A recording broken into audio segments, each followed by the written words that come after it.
Voilà, le fameux Gilbert Bavara. Parce que, est-ce qu'il n'y a pas une autre photo, s'il vous plaît, la technique, la photo de 2005? On va parler de Gilbert Bavara. Voilà.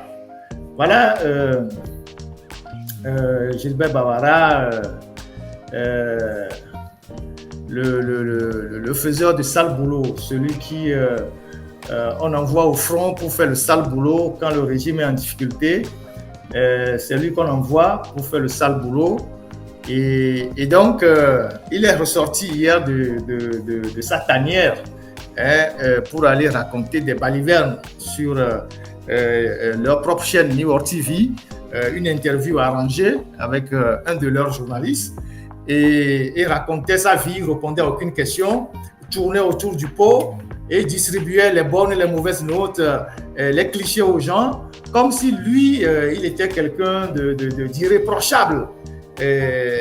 Voilà des gens qui sont arrivés en 2005 au Togo à la mort du général Yadema.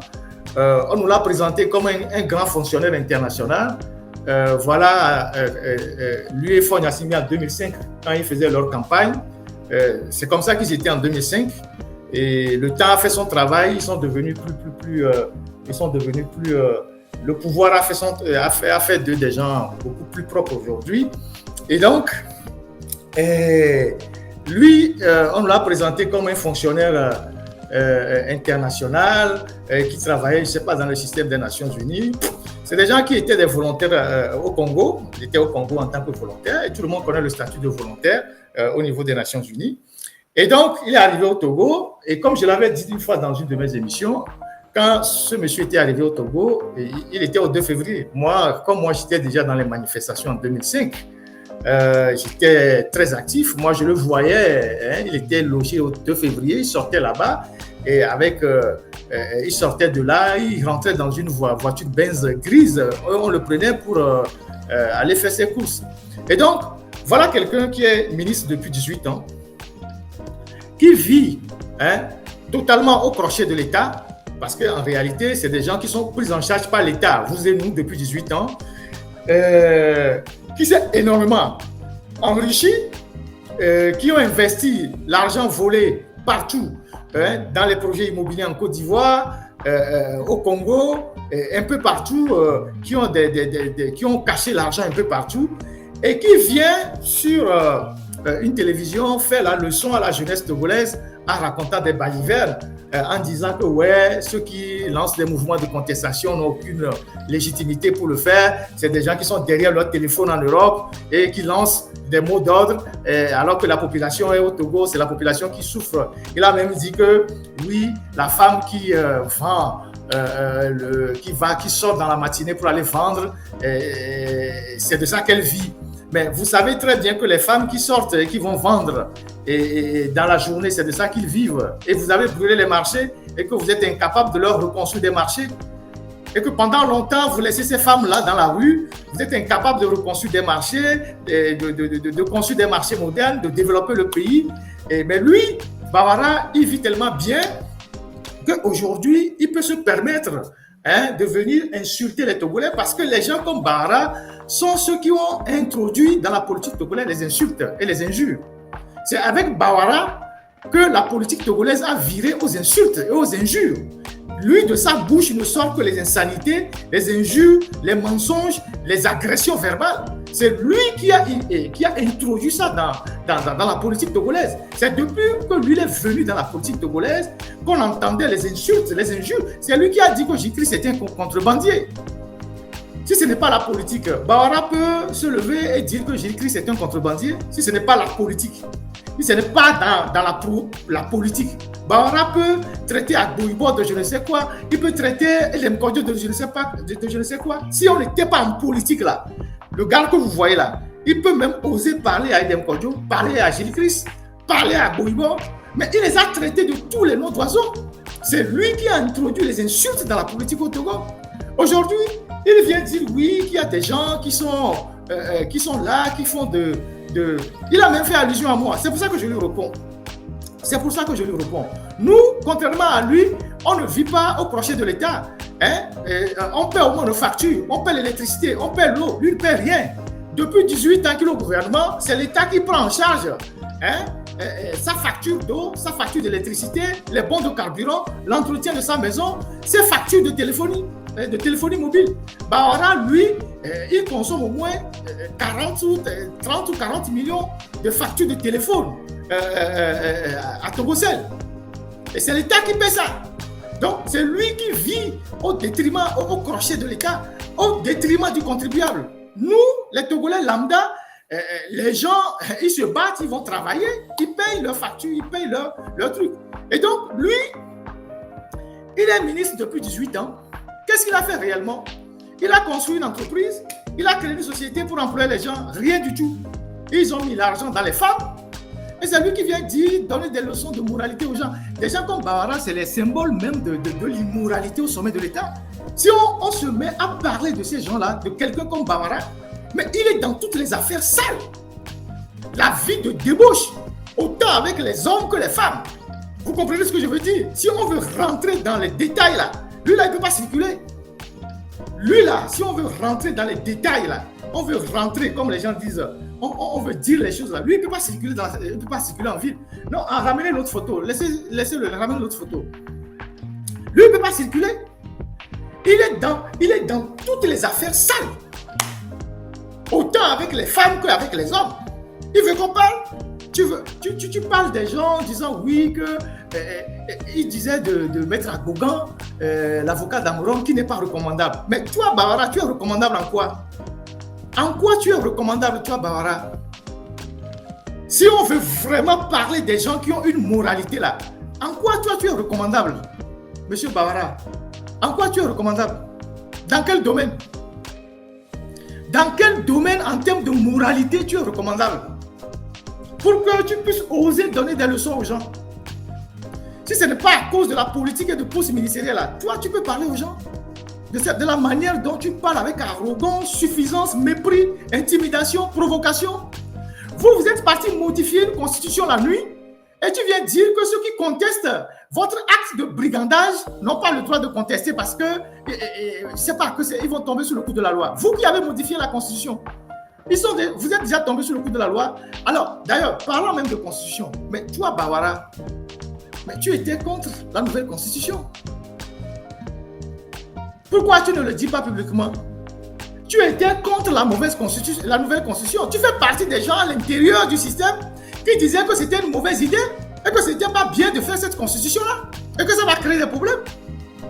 Est-ce que tu l'as dit à ton patron? Ou bien tu fais le double jeu?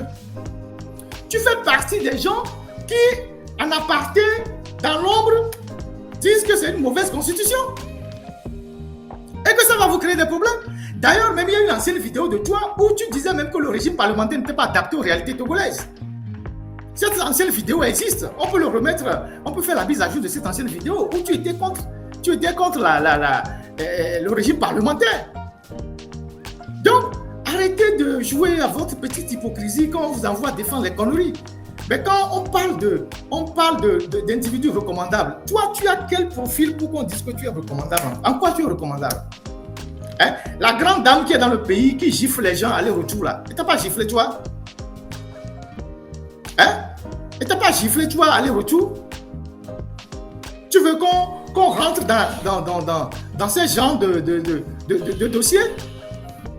Hein? Quand tu avais quitté le gouvernement, je ne sais pas en quelle année, en 2012 ou je ne sais pas quoi là, c'est à la suite d'un incident pareil, où une fille d'un chef d'État de l'Afrique centrale qui, avec votre patron, est arrivée et avec Meïa Sigbe, vous étiez en train de la mettre au frais quelque part quand la grande dame qui vous surveillait est arrivée. Quand elle est arrivée sur vous là-bas, là où vous étiez avec la femme, là, qu'est-ce qu'elle a dit? C'est toi, Gilbert, qui me fait ça malgré tout ce que je t'ai fait. Tu as eu des gifles, les coups de pied. Et elle t'a dit qu'il faut dire adieu au gouvernement. Après, on t'a sorti du gouvernement. On t'a sorti du gouvernement. Vous êtes des individus recommandables et des femmes vous giflent. Vous êtes des individus recommandables et des femmes vous giflent. Vous mettez les coups de pied, aller-retour. Et c'est vous qui venez sur les médias pour donner des leçons aux gens. Donc, il faut arrêter de jouer vos conneries que vous racontez là. Toi, Bawara, on sait ce que tu dis en privé. Mais tu tiens des propos plus que durs contre Faure Gnassingbé. Vous savez quel compagnonnage vous faites. Mais toi, ce que tu racontes sur Faure Gnassingbé en privé, si on le sort ici, peut-être même que Faure le sait, mais comme vous êtes, vous connaissez, vous avancez comme des panailles garçons, vous connaissez, chacun utilise son prochain. Sinon, ce que toi, tu racontes en privé sur Faure Gnassingbé, mais si on le sort, mais c'est pas que Mme Niakhaté qui dit que Faure Gnassingbé est incompétent. Toi aussi, tu l'as dit à plusieurs personnes qui ne travaillent pas, qu'il est avec les femmes, il fait ci, il fait ça, il ne bosse pas. Tu l'as raconté à plusieurs personnes. Pourquoi vous n'avez pas le courage d'assumer publiquement ce que vous racontez auprès des gens en privé? Vous savez très bien que le pays est en train d'aller vers... C'est-à-dire le pays est totalement à terre. Vous le savez. Mais vous venez sur les médias défendre l'indéfendable. Mais en privé, vous dites autre chose. Donc, il faut arrêter de raconter les conneries. Parce que toi, tu ne vis que de l'État togolais. Et puis tu es mouillé dans des dossiers de corruption. Dans beaucoup de dossiers de corruption. Le marabout qui a fui avec l'argent de ta copine Miss là, presque 1 milliard. Le marabout qui est rentré au Ghana avec l'argent, vous l'avez poursuivi, vous l'avez retrouvé. Ta copine, je ne sais pas, ta maîtresse qui est à côté de la maison d'Edem Kodjo au séminaire là-bas, Iris là, elle était dans la cité, dans la réserve à Gouin là-bas. Mais Sorouba, tu es allé lui construire une maison là-bas, non? Tu as le comment on appelle ça? Le parrain de Sorouba au Togo, non? Quand tu te plains aux gens que Faure t'a mis dans un ministère qui est sale, un ministère où il n'y a pas de bureau propre, que depuis tu ne sais pas ce que tu as fait, on t'a mis au ministère de la fonction publique, et tu n'as pas de visibilité, tu n'as rien. Et donc, tu as quitté la plage pour aller à la direction de Togocel, au GTA là-bas. C'est Sorouba qui est venu rénover le bureau, non? Comment une entreprise privée peut venir rénover le bureau d'un ministre avant que le ministre s'installe? Ce sont tes amis, non? C'est eux qui font les ponts, les routes abandonnées au Togo, non? On les a déjà poursuivis. C'est toi qui es le parrain. Ta Miss qui est à Gouin là-bas, à côté de Iris là, la maison qui est là-bas, c'est Sorouba qui a conçu ça, non? Pour ta femme, non? Et donc, c'est vous qui venez ouvrir ça devant pour raconter des conneries. Et pendant ce temps, les jeunes sont là, ils n'ont pas de boulot, ils n'ont pas d'emploi. Toi, tu es ministre depuis 18 ans et tu vis sur le dos de la République. Tu es dans les affaires immorales, la corruption, des trucs avec des femmes qu'on ne peut pas raconter ici. Toi, tu veux parler de personnes recommandables? Ah, Gouin là-bas, tu as eu l'argent pour acheter tout le quartier, tout ce qui t'entoure là-bas à Gouin là-bas, à côté de l'église catholique là-bas. Tu as acheté, tu avais ta maison, tu as acheté tout l'entourage. Tu as fait, je ne sais pas quoi, des terrains où tu entreposes, je ne sais pas quoi là-dedans. Tous les Togolais n'ont pas cette opportunité. Si toi, tu n'étais pas au gouvernement, ou si tu devais trouver l'argent pour acheter autant de terrains autour de toi à Gouin-Nivé là-bas. Et partout, tu as investi dans l'immobilier, en Côte d'Ivoire, et tout ça.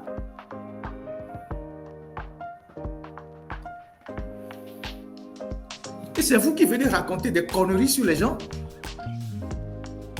en disant que oui, les jeunes... Et puis,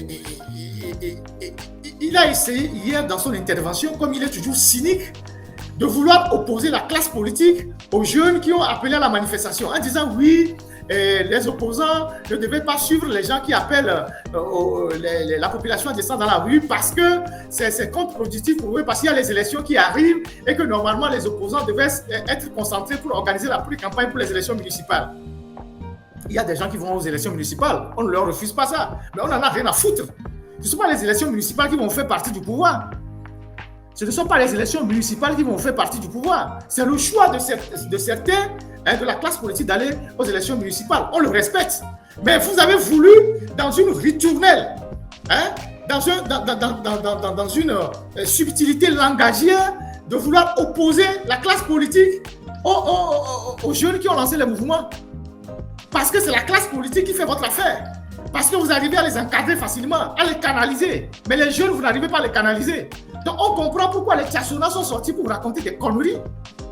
C'est vous qui êtes derrière tout ça.